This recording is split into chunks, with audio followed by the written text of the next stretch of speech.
अल्लाह को नाराज करके कहाँ जाओगे? दुनिया के किस कोने में छुपोगे?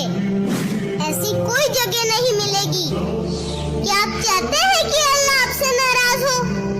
नहीं ना, तो आप नमाज क्यों नहीं पढ़ते? क्यों छोड़ते हो नमाज को?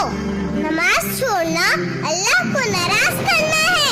क्या आपको नहीं पता नमाज कितने देर की होती है?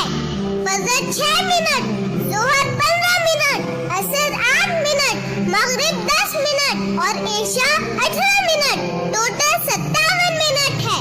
लेकिन क्या आपके पास अपने अल्लाह के लिए 24 घंटे में से 1 घंटा भी नहीं है? मुझे पता है 80% लोग इस वीडियो को शेयर नहीं करेंगे क्योंकि उन्हें सिर्फ हंसी मजाक वाली वीडियो शेयर करना पसंद है। मेरे दोस्तों, पढ़ लो नमाज, मत करो अपने अल्लाह को नाराज।